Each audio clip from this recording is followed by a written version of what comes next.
झाली. त्याचं कारण सगळ्यांना माहित आहे की त्यावेळेस अत्यंत भीषण परिस्थिती होती. म्हणजे अगदी तुम्ही तृतीय रत्न वाचलं असेल फुल्यांचं. अशा प्रकारे त्या माळी कुणबी स्त्रीच्या घरी एखादा भट जातो तिचा नवरा नसताना, आणि मग तिचा नवरा नसताना मुद्दामून ती वेळ पाहून तो जातो आणि ती गरोदर असते ती बाई, आणि तिला सांगतात भट की तुझ्यावर गुरु शुक्रांची नजर आहे, तुझं बाळाचं काही खरं नाही, तुझा बाळ मरू शकतो, तुला अमुक अमुक पूजा करावी लागेल. ती पूजा जर तू नाही केली, ग्रहांना शांत नाही केलं तर मग काही खरं नाही. मग ती घाबरून जाते, ती पूजा करते, अनेक तऱ्हेचं त्याला दान करते. त्यांच्याकडे आधीच काही द्यायला नसते तरी बरंच काही तिला द्यावं लागतं.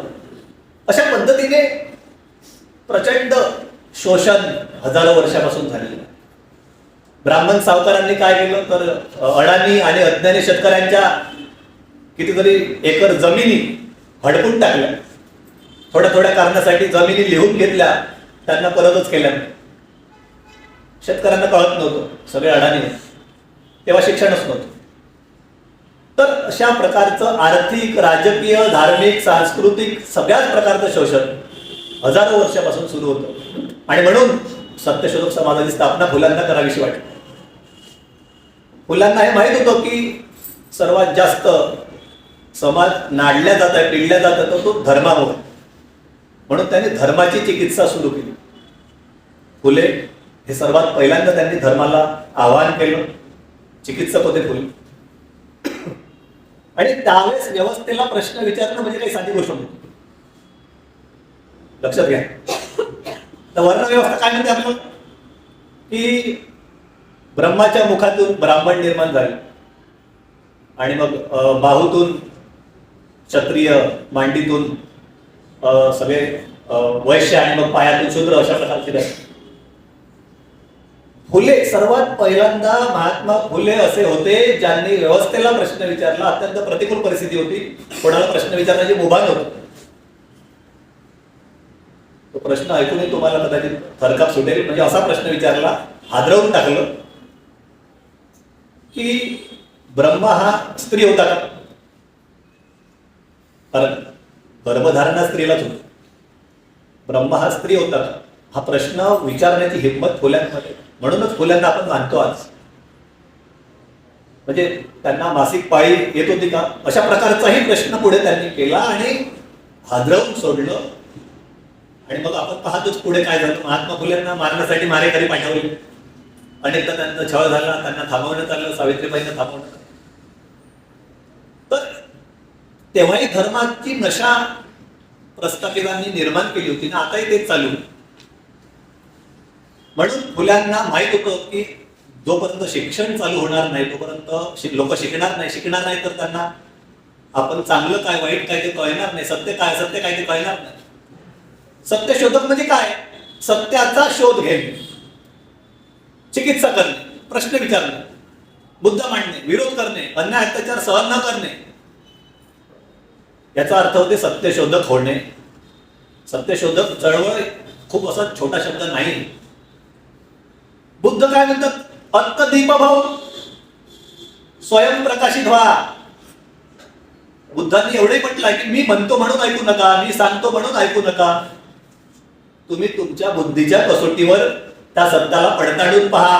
वारंवार बुद्धीला घर्षण करून त्या सत्याची चाचपणी करा, नंतरच त्या सत्याला स्वीकारा. एवढं सगळं बुद्धांनी सांगितलं. तुकाराम महाराज काय म्हणतात? सत्य असत्याशी मन गेले ग्वाही, मानिले नाही बहुमत.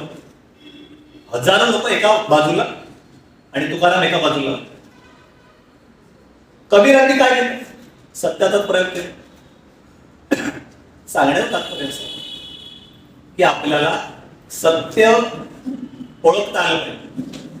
आणि वेळ कमी आहे, पण आजच्या विद्यार्थ्यांना, मित्रांना मला हे सांगायचं आहे की अलीकडे सोशल मीडियावर ज्या पद्धतीने व्हॉट्सअपवर, युट्यूबवर किंवा फेसबुक, इंस्टाग्रामवर ज्या पद्धतीचे व्हिडिओ येत आहेत, ज्या पद्धतीचा मेसेज येतो आहे, चित्रीकरण येत आहे, आणि अलीकडची तरुण मंडळी कशी आहे, त्यांना अभ्यास करायला वेळ नाही, त्यांना रील बनवायला वेळ आहे. अलीकडच्या तरुण विद्यार्थ्यांना वाचायचं नाही, संशोधन करायचं नाही, अभ्यास करायचा नाही. त्यामुळे यांना जसं भेटलं तसं ते सरसकट स्वीकारतात आणि खोटा इतिहास तुमच्या माथ्यावर मारण्यात आणि त्या खोट्याला खरं म्हणून आपण जगत राहतो. ठीक आहे, आमच्या पर्यंतची मंडळी थोडस शोधून पाहते काय खरं आहे काय खोटं आहे, पण अलीकडची तरुण मंडळी शोधत नाही, त्यांना सगळं रेडीमेड हवं आहे. आणि जे आलं ते सरसकट शेअर करणे, फॉलो करणे, सांगणे, बोलणे असं सगळं सुरू झालेलं आहे, जे अत्यंत घातक आहे. सत्यशोधक चळवळीचा उद्देश होता स्वतंत्र विचार करण्याची क्षमता आपल्यात निर्माण झाली पाहिजे. सत्यशोधक चळवळीचा उद्देश होता शूद्र अतिशूद्रांना त्यांचे हक्क आणि त्यांचे अधिकाराची जाणीव करून देणे. आता स्वतंत्र विचार करणे म्हणजे काय? डॉक्टर आर साळुंखे म्हणतात आपल्या धडावर आपलं मस्तक असलं पाहिजे. आज आहे का तसं? तुमच्या धडावर तुमचं मस्तक आहे का? धड म्हणजे शरीर, शरीर तुमचं आहे, मस्तक कोणाचं आहे, विचार कोणाचे आहे? जे काही आपल्याला मिळते वरून ते सगळं प्रसूत होत राहते आपल्या डोक्यावर. आणि नाही 100% पण 50% युवा ते सगळे वाईट विचार स्वीकारतात आणि त्याला बळी पडतात. तर आपल्याला ते ओळखता आलं पाहिजे, जे की खूप कठीण काम आहे आणि त्यासाठी सातत्याने वाचन अभ्यास आपण केलेला पाहिजे. त्यावेळेस मतलबी आणि बनावटी ग्रंथ म्हटला फुल्याने. या ब्राह्मण वर्गाने खूप बदमाशा केल्या आहे सुरुवातीपासूनच. आता मनुस्मृतीमध्ये काय लिहून आहे सगळ्यांना माहिती. म्हणजे स्त्री जर शिकली तर तिच्या ताटात अळ्या पडतील अशा पद्धतीची भाषा तेव्हा, असे तर शेकडो विधान आहे. आणि अशा पद्धतीने शास्त्र, पुराण, मनुस्मृती, वेद आणि असे अनेक ग्रंथ आहेत ज्यामध्ये मेघ बांधून ठेवली आहे. तुम्हाला पुढे जाता येत नाही. बरं, याबद्दल तुम्ही जर विचारणा केली, तपासलं, तुम्ही जर विरोध केला तर तुम्हाला ते तेव्हाच अटक होते. तुम्हाला जास्त बोलता येत नाही, तुम्हाला विरोध करता येत नाही, कारण सत्तेपुढे शहाणपण चालत नाही. तर या अत्यंत भयंकर काळ म्हणजे बागडे मॅडम, मी तुम्हाला सांगतो, आता या पोरांना कसं आता यांचं शिकण्याचं वय आहे, यांना काही तेवढं या भान नाही, पण ज्या पद्धतीने 10-15 वर्षापासून आपण जे काही पाहतोय वातावरण आपल्या देशातलं राजकीय, धार्मिक इतकं भयंकर झालेलं आहे की पुढे कसा काळ येईल देव जाणे. म्हणजे काय होईल पुढे काही सांगता नाही.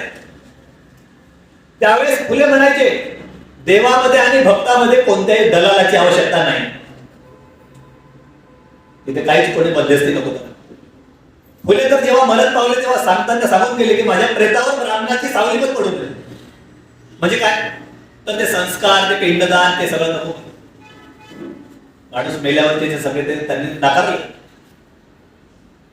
म्हणजे किती प्रखर विरोध होता. तुम्ही तिकडे बघा, दक्षिणेमध्ये पेरियार ई.व्ही. रामास्वामी, त्यांना आपण दक्षिणेचे आंबेडकर म्हणतो, तामिळनाडूचे फुले म्हणतो. किती काम आहे माणसं, काय रॅशनल मांडणी केली. वाचलं पाहिजे. अलीकडे आता एक पुस्तक आलंय पेरियार रामास्वामी, लेखक आणि वास्तव. तर खरंच म्हणजे पेरियार वाचल्यावर माणूस असा हलून जातो. तर सांगण्याचं तात्पर्य असं आहे की अत्यंत भीषण अशा व्यवस्थेमध्ये एक अरविंद माळी आहे, त्यांचं एक पुस्तक आहे, त्याच्यात त्यांनी एक मुद्दा मांडला आहे, नशेचे अर्थशास्त्र. दिस इज द इकॉनॉमिक्स. आणि हे नशेचे अर्थशास्त्र आहे. बरोबर हे बायप्लॅन निर्माण केलेला आहे. कार्ल मार्क्स पण काय म्हणायचे की धर्म ही अफूची गोळी आहे, अफीमपेक्षाही खतरनाक. म्हणून मार्क्सने काय केलं, त्यांच्या देशामध्ये सर्वात पहिल्यांदा त्यांनी त्यांच्या कर्मचाऱ्यांना, कामगारांना पुरोहित लोकांकडून होणाऱ्या त्या सगळ्या धर्मसंस्कारातून मुक्त केलं, धर्म नष्ट केला आणि तिथे समाजवादाची स्थापना केली. तर सांगण्याचं तात्पर्य असं की धर्म म्हणजे काय, कोणता धर्म? तर फुले म्हणतात केवळ एकच धर्म, सत्य धर्म. सत्य वागणे, सत्य बोलणे, सत्य जगणे हा एकच धर्म असला पाहिजे, याशिवाय दुसरा कोणत्याही धर्माचे काही म्हणजे सांगण्याचं तात्पर्य, तेव्हाही धर्माची नशा होती, आताही धर्माची नशा आहे. आणि धर्माच्या नावाखाली ज्या पद्धतीने अंधश्रद्धा बोकाळल्या, किती अंधश्रद्धा बोकाळल्या, बरं त्या कळतही नाही, आपण त्या सहज स्वीकारतो, अंगीकारतो.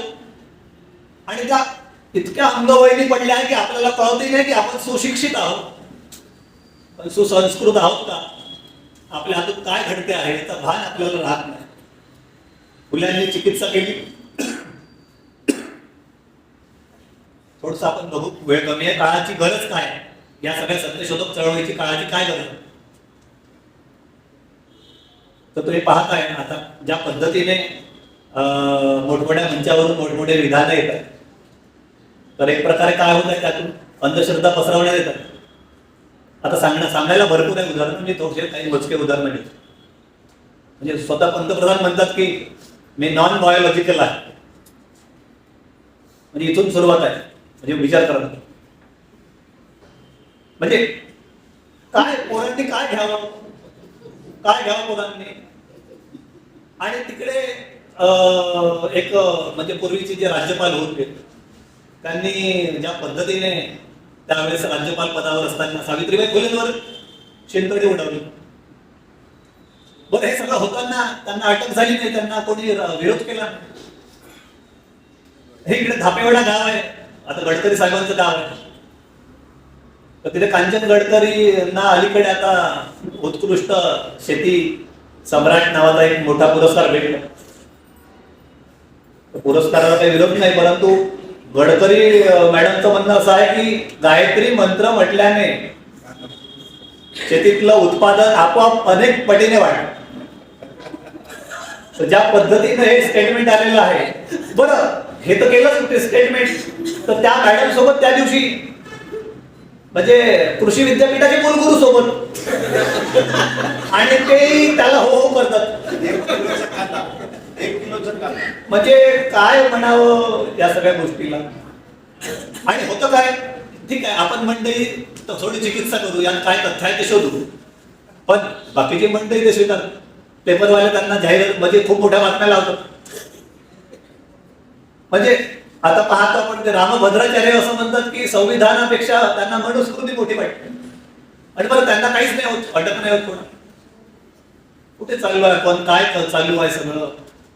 म्हणजे पुन्हा अलौकिक, पुन्हा पारलौकिक, पुन्हा दैववादी, पुन्हा ईश्वरवादी, सगळी जी पूर्वीची सगळी सनातनी व्यवस्था होती, वर्ण व्यवस्था पुन्हा येत आहे. पुन्हा जाती व्यवस्था घट्ट होत आहे, जाती तुटून नाही राहिल्या, जाती घट्ट होत आहे, जातीचं निर्मूलन नाही होत. म्हणजे सत्यशोधक चळवळीची स्थापना का झाली, जातीचं निर्मूलन व्हावं, म्हणजे वर्णव्यवस्थेचं निर्मूलन. उलट होत आहे, पुन्हा मनुस्मृती वर डोकं काढत आहे. आणि आता कालांतराने असं होईल काही दिवसाने की आपण गुलाम झालेले असू, आपल्याला कळणारही नाही आणि आपल्याला काही फारसं बोलता येणार नाही. आपल्याला फक्त केवळ आणि केवळ ऐकत राहावं लागणार आहे निमूटपणे. बोलल्यावर काय होतं तुम्हाला माहिती आहे, लेह मध्ये काय झालं, सोनम वांगचुक परिवर्तनवादी विचाराचा माणूस बोलल्यावर तिथे आंदोलन झालं, लगेच अटक झाली त्याला. आणि उलट पेपरमध्ये आलं की त्या वांगचुकमुळे त्या विद्यार्थ्यांचं आंदोलन भडकलं आणि त्यात असतं. म्हणजे ज्या पद्धतीने म्हणजे तिकडे ते मनोहर कुलकर्णी, संभाजी भिडे, ते तर म्हणजे उठसूट काही बोलत. म्हणजे ही RSS ची जी पिलावळ आहे, ही पिलावळ एवढी वाढलेली आहे भारतामध्ये, जागोजागी गल्लोगल्ली, आणि ती सरसकट दिवसा ढवळ्या असे स्टेटमेंट करतायत. त्यांना काहीच होत नाही, कारण मुख्यमंत्री साहेब म्हणतात संभाजी भिडे आमचे गुरु आहेत, हिंदुत्ववादाचे रक्षक आहेत, त्यांना जर काही म्हटलं, पण म्हणायचं का बरं नाही, म्हणावं लागेल ना. त्यावेळेस फुल्यांनी म्हटलं, आंबेडकरांनी म्हटलं, शाहूंनी म्हटलं, विरोध केला, चिकित्सा केली, तेव्हा आपण आज इथे आहोत.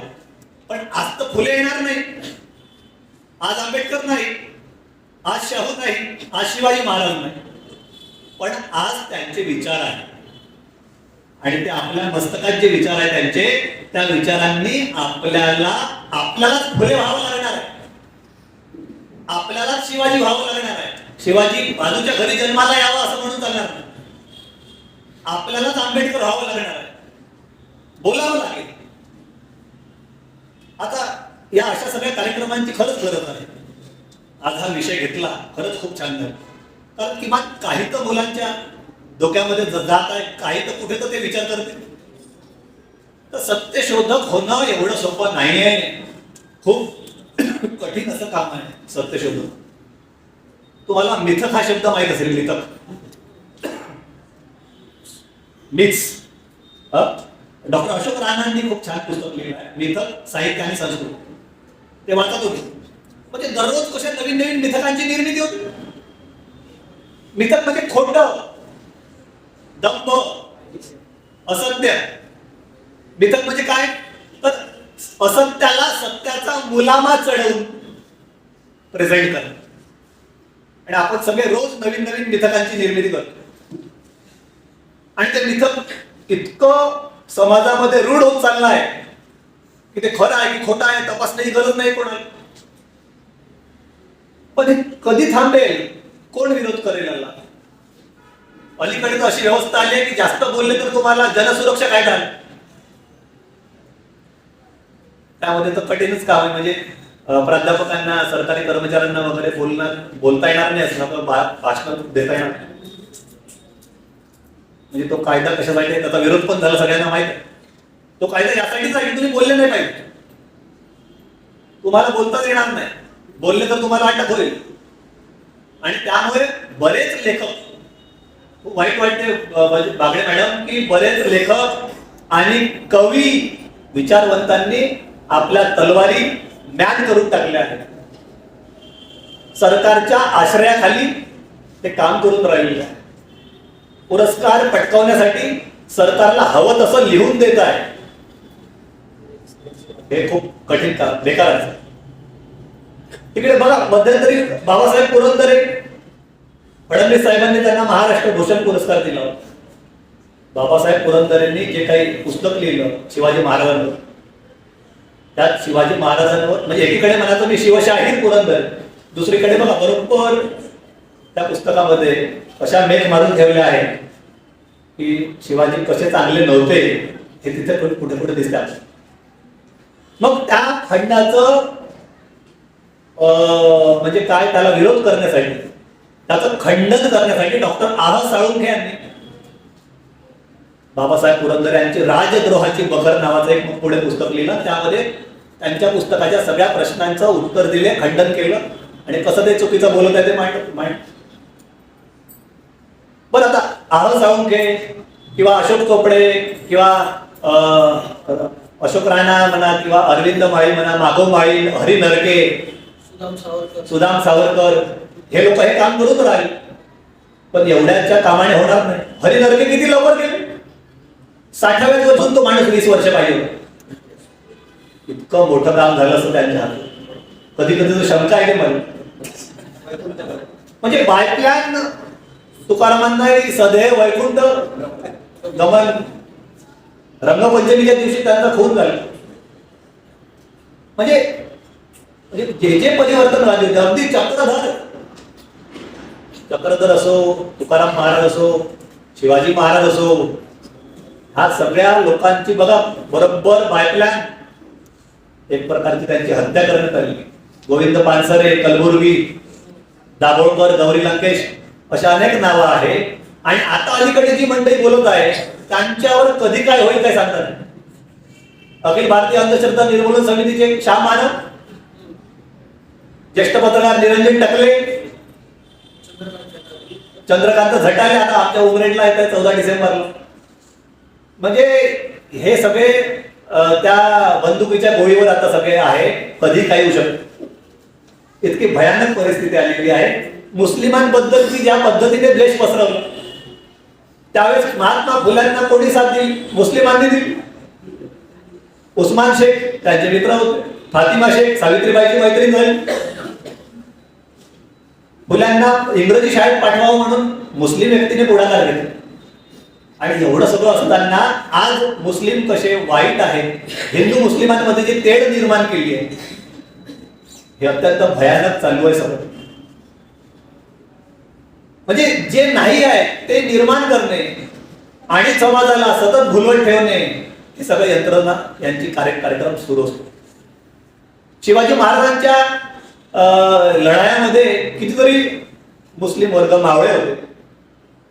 अनेक ठिकाणी मुस्लिमांचा, आता कोरोना काळात 2 वर्षात आपण मुस्लिमांचं योगदान पाहतो, त्यांनी किती माणुसकीचा हात दिला, असे बरेच उदाहरणं आहेत.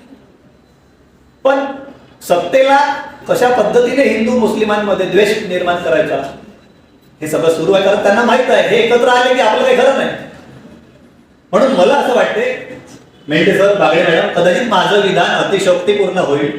मी अत्यंत जबाबदारीने बोलतो आहे की आज मराठा सेवा संघ असो की गांधीवादी असो, आंबेडकरवादी असो, या सर्व लोकांनी आज एकत्र येऊन लढण्याची गरज आहे. आपल्याला, मी आंबेडकरवादी आणि मी बहुजनवादी किंवा मी शिवाजीचा मावळा वगैरे असं म्हणून एकटा कंपू मध्ये काम करून चालणार नाही. आपल्याला सर्वांना एकजुटीने जे काही थोडेफार वैचारिक मतभेद असतील ते विसरून आपल्याला एकत्र यावं लागेल आणि त्या सगळ्या महाशक्तीतून आपण सत्तेला विरोध करून आपली सत्ता निर्माण करू शकतो. डॉक्टर बाबासाहेब आंबेडकरांनी म्हटलेलं आहे की तरुण युवक आणि युवतींनी राजकारणात उडी मारली पाहिजे, राजकारणात हिरीने आलं पाहिजे. मानाच्या, सत्तेच्या आणि जबाबदाऱ्याच्या सगळ्या पदांवर आपण आलो पाहिजे. आणि जोपर्यंत राजकारणात आपण येणार नाही, हा समाज बदलणार नाही. कसं आहे, घाण आहे म्हणून चालणार नाही. त्या घाणीत आपल्याला उतरून ती घाण स्वच्छ करावी लागते. तो आमदार काम करत नाही, तो खासदार काम करत नाही असं म्हणण्यापेक्षा आपणच त्या पदावर जाऊन कसं आपल्याला ती घाण स्वच्छ करता येईल याकडे आपण बघितलेलं पाहिजे. मी थोडंसं शेवटाकडे जातो आणि थांबतो की अलीकडे सत्यशोधक चळवळीसमोर बरेच आव्हानं आहेत. त्या आव्हानांना आपल्याला स्वीकारावं लागेल आणि त्यांना पुढे जावं लागेल. आपण पाहतो की म्हणजे अलीकडे ज्या पद्धतीने मोहनजी भागवत असो की युपीचे मुख्यमंत्री असो, काय काय स्टेटमेंट आणि ते सगळे सरसकडे काही मंडळी स्वीकारून राहत. म्हणजे अलीकडे मोहनजी भागवत म्हणाले की प्रत्येकाने 3 मुलांना जन्म द्यावा. आता इथे एकच मूल संगोपन करताना किती जड जातं. आणि 3 मुलांना जन्म द्यावा का बरं, तर हिंदूंची संख्या वाढली पाहिजे. अरे हो, पण तुमची मुलं तिकडे फॉरेन मध्ये शिकून राहिले, तुम्हाला 1 मूल आहे, तुम्ही बहुजनांना 3 मुलं सांगता. म्हणजे काय, तर पर्यायाने, हे बघा, हे सगळे विधान जाणीवपूर्वक करतात. पर्यायाने पुन्हा बहुजन वर्ग जो आहे तो भिकार अवस्थेला आला पाहिजे. आता एनईपी मध्ये सगळ्यांना, प्राध्यापकांना माहित आहे न्यू एज्युकेशन पॉलिसीमध्ये काय आलं. म्हणजे समाज सुधारकांचे पाठ वगळून, ज्यांचं योगदान नाही स्वातंत्र्य लढ्यामध्ये, त्यांचे पाठ कसे तुमच्या पचनी पाडून राहिले, माती मारून राहिले. तरुण मंडळींना तर मग ते हेडगेवारच उद्याचे काहीतरी मोठे समाज सुधारक वाटतात. तर हे सगळं ओळखावं लागेल आपल्याला, हे थांबवावं लागेल, याचा विरोध करावा लागेल, बहिष्कार करावा लागेल. म्हणजे शेवटचं मी थोडंसं बोलतो आणि थांबतो की थोडासा फरक असा आहे बघा. त्यांचा जो म्हातारा आहे, 55-60 वर्ष गाठले, तो ग्रंथालयात असतो. तो काय करतो, बहुजनवाद्यांचं जो काही खरा इतिहास आहे तो कसा खोटा आहे हे तो लिहत असतो. त्याला माहित आहे मी तर आज मरणार आहे 5-10 वर्षाने, पण येणारी जी तरुण मंडळी आहे हे मी लिहिलेलं वाचणार. म्हणजे त्यांचा म्हातारा साठी गाठलेला ग्रंथालयात तासनतास अभ्यास करतो, वाचन करतो आणि पुरोगाम्यांना कसं खोटं पाडायचं त्याचं काम करतो. आपला म्हातारा साठीतला खाटेवर खेळलेला असतो किंवा फार फार तर दिवस कसा काढावा म्हणून चौकामध्ये आपला दिवस काढतो. हे ग्रंथ मतलबी आणि बनावटी ग्रंथ फुल्यांनी कावर म्हटलं लक्षात घ्या. कारण शब्द प्रामाण्य आणि ग्रंथ प्रामाण्य याच्यावरच देश चालवतो.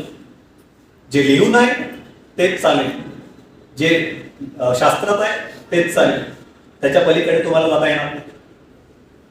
म्हणजे इतकं भयंकर वातावरण आहे की डॉक्टर बाबासाहेब आंबेडकर हे संविधान निर्माते नाही आहे अशी आता सुरू झाली आहे बोलली, आणि त्यावर कोणीच काही होत नाही. खूप शोकांतिक आहे, खंत वाटतं. म्हणजे संविधानाचे शिल्पकार बी.एन. राव आहे असं ते मोठ्या छाती ठोकपणे सांगतात. आणि प्रज्ञा सूर्य, क्रांती सूर्य आंबेडकरांना नाकारतात. म्हणजे एकीकडे संसदेमध्ये भाषण करताना त्यांचं नाव घ्यायचं, गांधींचं नाव घ्यायचं, आणि दुसरीकडे काय हे सगळे कार्यक्रम सुरू ठेवायचे. हा जो दुटप्पीपणा हा आपल्याला लक्षात घेता आला, ओळखता आलं पाहिजे, त्याला विरोध करता आला पाहिजे. म्हणजे इतकी यांची मजल जाईल वाटत तो, म्हणजे संविधान करताना नाकारत आहे. म्हणजे चर्चा आता अशी सुरू झाली बघा, यापूर्वी अशी कधीच चर्चा सुरू झाली नाही. या 10-12 वर्षात मुद्दामून ह्या सगळ्या गोष्टी बाहेर काढून लोकांमध्ये असंतोष निर्माण करायचा, लोकांमध्ये संभ्रम निर्माण करायचा. आणि ज्या पद्धतीने ते प्रेझेंट करतात, तरुण मंडळीला वाटते की हो हे खरं आहे. माझी मुलगी एकदा मला म्हणत होती, बाबा म्हणे ते सावित्रीबाई फुले बद्दल एक व्हिडिओ आला आहे, तर ते त्या काही मोठ्या थोर नव्हत्या वगैरे असं, तर हे खरं आहे का बघा. म्हणजे आता दुसऱ्या वर्गातली मुलगी आहे, तिला जर असा प्रश्न पडतो सोशल मीडियामध्ये, आजच्या तरुण मंडळीचं, महाविद्यालयीन युवकांचं काय? सरसकट स्वीकारू नका, चिकित्सा करा, प्रश्न विचारा. अलीकडे ना एवढे ग्रंथ आहे समोर बाजारात की जे बहुजनवादांना नाकारणारे आहेत, आणि ते जर या तरुण मंडळीच्या हाती पडले तर त्यांना हे सगळं खरं वाटेल. म्हणजे बदमाशा अशा आहे की मुद्दामून ग्रंथ निर्मिती केलं जातं. कारण माहितीये का, माणूस करून जात, ग्रंथ तर राहणार आहे आणि पिढ्यानं पिढ्या समोरच्या पिढ्या अभ्यासक्रमात त्या येणार आहे, आणि अभ्यासक्रमात इच्छा नसेल तरी शिकवावं लागेल, आणि इच्छा नसेल तरी शिकावं लागेल. म्हणजे असं ऐकत नाही ना, मग असं ऐक, अशा पद्धतीचं काम सुरू आहे. अतिशय भयंकर वातावरण आहे. सगळ्यांनी ओळखलं पाहिजे आणि महात्मा फुले यांचा सत्यशोधक विचार स्वीकारला पाहिजे. जेव्हा आपण हा विचार स्वीकारू तेव्हाच खऱ्या अर्थाने आजचा हा जो स्मृती दिन आहे, किंवा संविधानाला जी 75 वर्ष झाली, किंवा एकूण तो हा 8 दिवसाचा संविधान महोत्सव तुम्ही साजरा करताय, याची कुठेतरी पावती किंवा फलश्रुती होईल असं मला वाटते. आयोजकांनी मला बोलावलं, खरं तर बागडे मॅडमचं मी खूप आभार मानतो की त्यांनी मला इथे येऊन 2 शब्द बोलण्यास पात्र समजलं. माझे मित्र अमोल मेंढे क्रियाशील आहे, म्हणजे मी सांगावं काही गरज नाही. महाविद्यालयाच्या विकासामध्ये त्यांचा मोठा वाटा आहे. महाविद्यालयाच्या प्रत्येक कामात हिरीने त्यांचं काम सुरू असते, आणि सगळ्याच प्राध्यापकांचं एक मोठं योगदान आहे. त्यामुळे हे PWS कॉलेज उभा आहे या संपूर्ण नागपूर नगरीमध्ये, एका दिमाखात हे उभा आहे. आणि हा वारसा पुढे जावा. मला बोलावलं त्याबद्दल मी आयोजकांचे पुनश्च एकदा आभार मानतो. आणि तुम्ही सगळ्यांनी मला अगदी निमूटपणे शांततेने ऐकून घेतला, मुलांनी गोंधळाने घातला. शेवटचा दिवस आहे, त्यामुळे मला मी आधीच म्हटलं जाण्याची घाई असेल, तर त्यामुळे त्यांनी ऐकून घेतलं. खूप खूप बरं वाटलं. पुन्हा एखाद्या वेळेस हा विषय विस्ताराने मांडता येईल, कारण हा विषय खूप मोठा आहे. एक जवळपास 2-2.5 तास बोलावं लागते असा हा विषय आहे. मी खूपच एकदम धावता आढावा घेतला, तर त्याबद्दल मी क्षमा मागतो आणि थांबतो. जय संविधान, जय भीम, जय गुरुजी, जय महाराज.